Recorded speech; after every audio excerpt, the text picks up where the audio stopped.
This video explains the events in Black history that created our culture in America.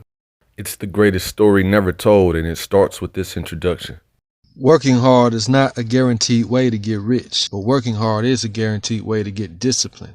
From discipline comes strength, and from strength comes independence. This process was designed by God to enable us to mature into adults. But something happened in the Black community that altered this natural design. A multi-billion-dollar drug economy was created. Immediate gratification became more important than discipline. We start feeling we're missing out on what the world has to offer, and our time here is limited. We start thinking of easy ways to get rich as quick as possible. We have limited options that require a lot of luck. The drug trade demands brutality and violence, but we've accepted that as reality in exchange for this fantasy.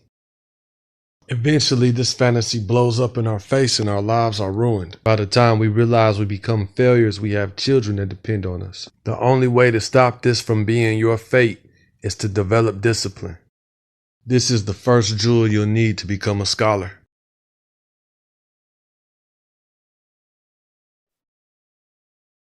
Who are the great scholars? Who are the great scholars? Who are the great scholars? During the Civil War, Frederick Douglass was a consultant to President Abraham Lincoln. Douglass told Lincoln to emancipate slaves in order to break the South's economy. Douglass was the first example of how political empowerment is our most effective weapon against white supremacy. President Hayes ended that progress in 1877. Black politicians lost the support and protection of the federal government. Despite losing the political position gained during the Reconstruction era, Black scholars continued the progress started by Frederick Douglass. The recognized leader of these scholars was Booker T. Washington. A more complex look at Washington shows he was supported by white elites like John D. Rockefeller. He became established as the recognized leader and spokesperson for the Black community after Frederick Douglass. In exchange for the financial support, he promoted three main concepts: work in industrial and agricultural labor only, don't vote, and blacks stay segregated from whites. Among his many critics was W.E.B. Du Bois. Du Bois is the scholar that published the essays that destroyed white America's attempt at whitewashing the Reconstruction era history. His concern was Washington was an agent for white supremacy, despite he himself drawing criticism for his work with Walter White in the NAACP. Du Bois pioneered almost every strategy that later trended among our freedom fighters. Du Bois contested Washington as the rightful leader of the Black community following Douglass. In an attempt to account for Du Bois's criticism, Washington endorsed Marcus Garvey as the leader of the Black community. Washington thought Garvey's radical ideology for Black empowerment could make up for his lack of it, but Du Bois saw him as a swindler and opportunist, using the Black community to fund his own businesses. The Black community in the North embraced him and began to follow his school of thought. When we express our desire not to mix with whites, they call us a hate group, and Martin Luther King is running around here telling Negroes to love all kinds of white people, and they stick dogs on Martin Luther King, so it answers itself and it shows the hypocrisy of the white man. Blacks in the South believed in integration and followed Martin Luther King for political empowerment. In the North, many blacks preferred the idea of segregation because they followed Malcolm X, who promoted black nationalism. The split between these two sides is the division that causes our weakness to this day. The Douglass and Du Bois school of thought versus the Washington and Garvey school of thought. Should we vote to gain political empowerment for government resources, or should we practice group economics and depend on our own resources? Systemic racism has us too poor to practice group economics. And black nationalism is just an imitation of white nationalism. That's why in 1922 in Atlanta, Marcus Garvey met with the leader of the Ku Klux Klan. Garvey declared that the goal of the UNIA and the KKK was the same, complete separation. Garvey even praised racial segregation laws, explaining they were good for black business. Garvey's strategy ended with him in prison for mail fraud. Malcolm X publicly renounced the Nation of Islam and changed his name to El-Hajj Malik Shabazz. He apologized to Martin Luther King and began to embrace freedom fighters of all nationalities. But despite that, three common types of mental slavery in Black America derived from Malcolm X's teachings. Many blacks in America believe there's no way to use the white man's system of power to our benefit, and they deny or ignore the proof of progress from our leaders. There is nothing that the white man will ever do for black people in this country. Nothing. There is no civil rights leader can point to me one concrete gain that black people have made in the civil rights field in this country, not only during the past 10 years, but during the past 100 years. Black America stays divided by insisting on trying different ways to solve our same problems, though there's only one solution. You're never going to get people using the same means and the same method toward reaching any objective. And even so-called radical blacks admire white supremacists. The only way you can get freedom is to get it the same way the white man in this country. Since the white man in this country took our ancestors as slaves, people don't realize we started as scholars. Over 4.5 million of our ancestors were brought or born here over 245 years. Our population continued this growth even after slavery ended. But let's look at the type of people we descended from. People smart enough and resourceful enough, despite slavery, to fight for their freedom in court, like Dred Scott and Sojourner Truth, followed by a long line of former slaves who became politicians after slavery ended. This trend continued almost until 1900, and the three biggest influences to the key players of the civil rights movement were born. Booker T. Washington, W.E.B. Du Bois, and A. Philip Randolph were the second wave of intelligent leadership. They created organizations of businessmen, lawyers, and scholars. Booker T. Washington headed the Tuskegee Institute. Booker T. influenced T.R.M. Howard, who became head of medical and educational institutions in Mississippi. Howard employed and mentored Medgar Evers and Annie Lou Hammond. The majority of civil rights leaders were once employed by the NAACP, co-founded by W.E.B. Du Bois. Asa Philip Randolph founded the Brotherhood of Sleeping Car Porters. He hired and mentored E.D. Nixon, who went on to help Martin Luther King start the bus boycott that started the civil rights movement. When Emmett Till was murdered in 1955, Howard sprung into action using his own resources to find the murderers. He was invited by King to speak at his church about the murder. Rosa Parks was in the audience, and 4 days later, inspired by Howard's speech, she started the protest. E.D. Nixon bailed her out and hired her a lawyer with his own money. The momentum of outrage sparked by Howard in Mississippi in 1950s transitioned to King's leadership in Alabama in the 1960s. King's nonviolent strategy gained support. By 1965, President Lyndon Johnson was passing civil rights laws. Civil rights is a series of housing, labor, medical care, and educational provisions secured from the federal government and given to city government on our behalf, but our civil rights money is stolen from us by city government.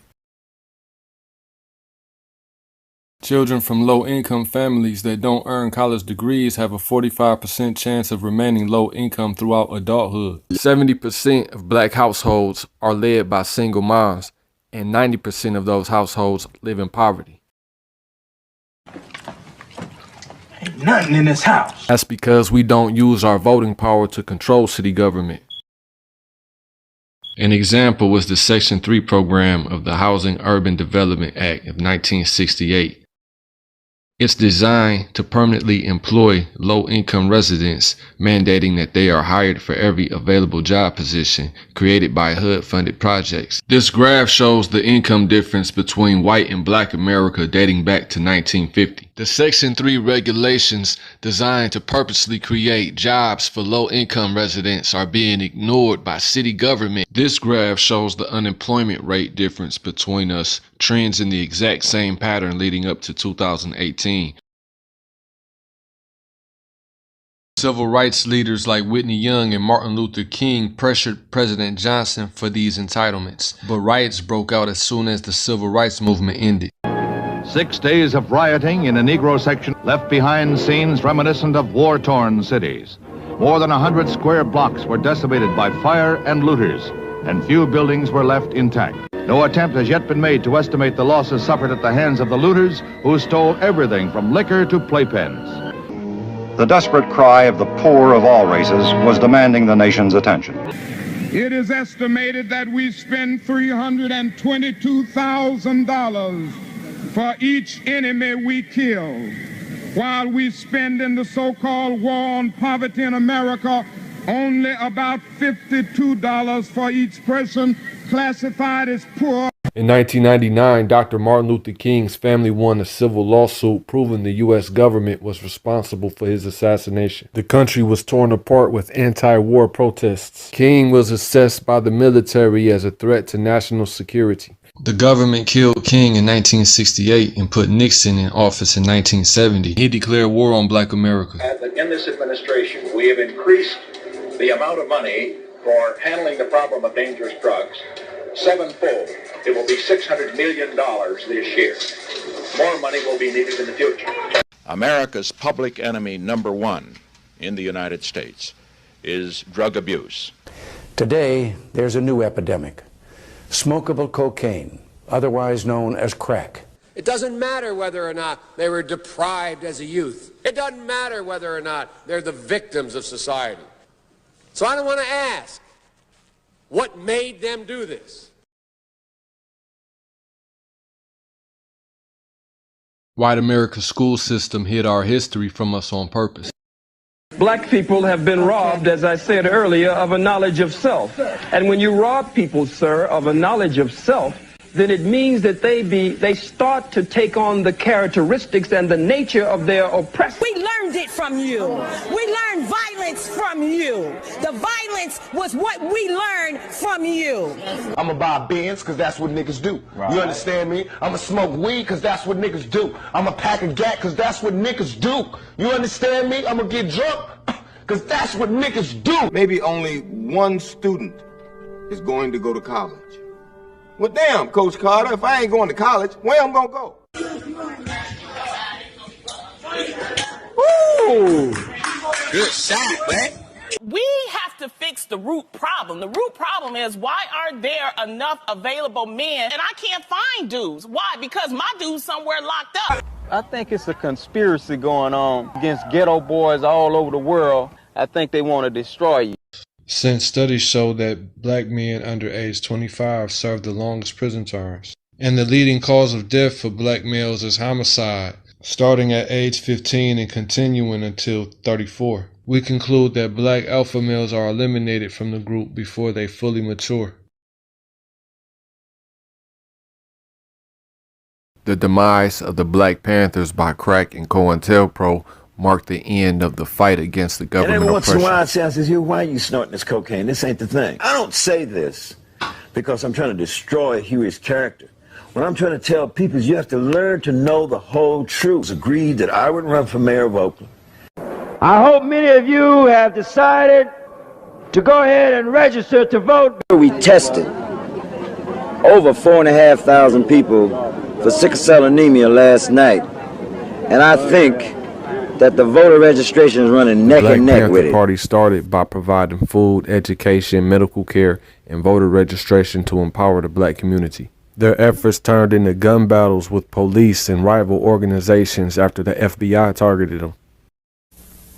Crack of rifle fire broke the early morning quiet as at least a dozen carbine slugs smashed the front window, ripped through a poster of Panther founder Huey Newton, to tear up the interior of the small storefront office on Grove Street, which serves as Panther headquarters in Oakland. Within hours, acting on a citizen's report of gunfire from a police car, officials had investigated the incident, suspended 2 officers, and charged them with felonious assault using firearms. Well, what did you see? Where were the shots coming from? From the police car. Revolution is the only solution. I plan to go on with our expansion. We are going to commit troops to fight the cowardly American aggressor, the Black Panther Party. That's right. So this is just notification to the community that we have got to get together, get our black army together and drive these dogs out of our community. That's the only thing that's going to solve it. Right on! Right on! Black people in general are responsive to what we say. Their militant reputation made them role models for organizations like Community Revolution in Progress, also known as Crips, and the Black Guerrilla Family. You asking me to confess to something? I can still hear my mother shout. Hit the nigga, break your bigger brother. It happened on that day. Stephen Bingham, a radical young attorney, came to visit Jackson and passed through a metal detector like this, which bleeped. His briefcase was searched and found to contain a tape recorder. Hidden inside it, say the authorities, was a gun like this. George Jackson had, I guess, 100 or more revolutionary works. Of course, it gives him nothing else to think about. Jackson apparently led the attempted escape using a gun somehow smuggled to him inside the prison. It all lasted not much more than 30 seconds. 3 white guards and 2 white inmates were killed, their throats slit. 3 other guards were wounded. Then Jackson came running out of the maximum security cell block, and he was cut down by another guard firing from some distance. The Black Panthers published an independent newspaper called Right On that inspired George and many more to fight. Right On, whatever that might be. It has a picture of the Black Panther, so I assume it belongs to Black Panther Party. The newspaper was the most important entity and tool, an institution that the Panthers had. The loss of Sam Napier wasn't just the loss of a paper sale. COINTELPRO was the whole cause of the split between the different faction in the party that caused the death of Sam Napier. A split apparently has opened in the leadership of the Black Panther Party. On a San Francisco television talk show, Huey Newton, in the studio, talked with fugitive Eldridge Cleaver, speaking by telephone from Algeria. Cleaver said a purge of Black Panther members is tearing the party apart. Following his acquittal and release from jail for killing and wounding 2 cops in self-defense, Huey became addicted to crack. And then I found late May 1974, that Huey was trying to take over the drug trade in Oakland, California, and got step by step, piece by piece, got Huey hooked over into some notion that he could get more money behind the scene if he step by step, methodologically, demised the Black Panther Party. On August 22, 1989, co-founder and leader of the Black Panther Party for self-defense, Huey P. Newton was fatally shot in West Oakland by 24-year-old Black guerrilla family member, Tyrone Robinson was convicted of the murder in August 1991 and sentenced to 32 years for the crime. Sergeant Mercado said Mr. Robinson considered the murder a means to advance in the Black guerrilla family, a narcotics distribution gang. Following the influx of crack into black communities, these organizations fight against racism and police brutality stopped. They began fighting for control of the drug trade in their neighborhoods and prisons. And it's so entertaining to see us kill each other, and it's so exciting to them because, oh, you a blood, I'm from 60s, fuck you. And that's a fucked up mentality to have. But that's the culture of where we come from. GDs, BDs, Blackstones, Vice Lords. What's up, blood? What's up, what? What's up, blood? What's up, blood? And young black men, we got to stop giving them an opportunity to kill us. Stanley Tookie Williams, one of the original leaders of the Crips in California, said himself he started the gang to create a force powerful enough to protect local black people from racism and corruption by police. Larry Hoover moved from Mississippi in the 1950s like Jeff Fort and David Barksdale. Hoover was only 13 years old when he started the Supreme Gangsters. In 1961, a 14-year-old David Barksdale took over leadership of the Devil's Disciples.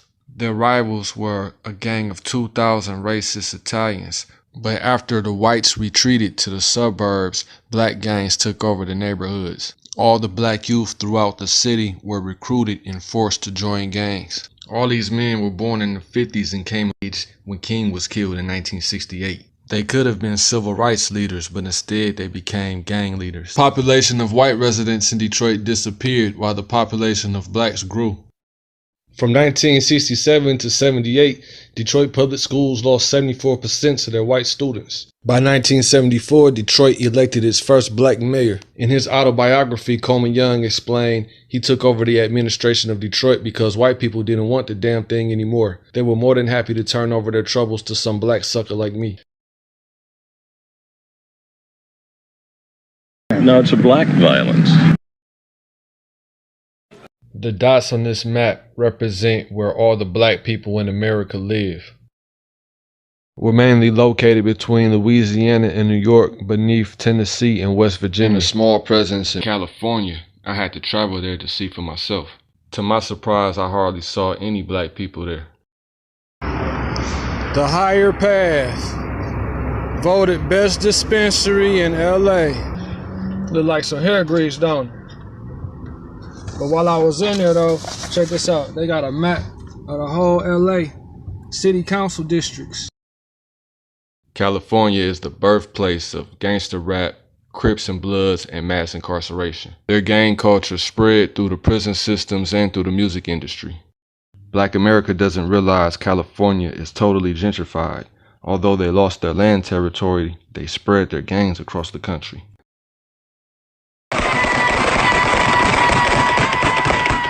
Meanwhile, our city-level politicians have gentrified us with no resistance from the community.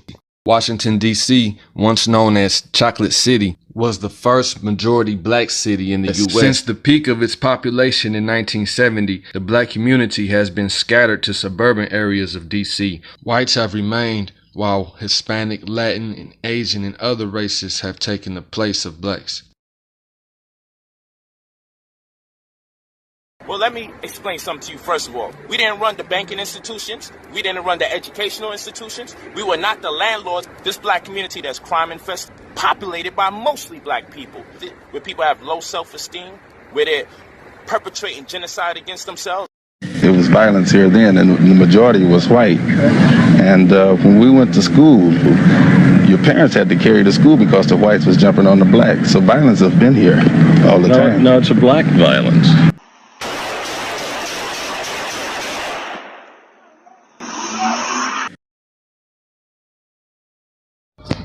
The reason the black community is so weak, we could blame it all on one age group. Everybody that was born in the 1950s. Point the finger at them, it's their fault. Black people born in the 1950s were part of the second Great Migration when everybody family moved up to the cities where we live in now. Those people were supposed to grow up and continue the work that Martin Luther King then was doing. Okay, put your hands behind your back for me.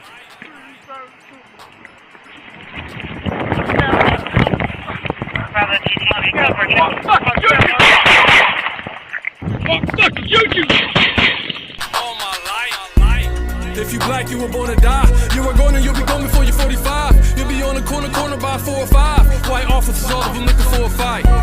Your wallet look like a 45. So when they ask you for your ID, they actually ask you for a reason. That's a standard procedure. They wrestle you to the semen or just blast you. That's what happened in Cleveland. That's what happens, we just happen to see it happen on TV. Now we acting like we can't believe it.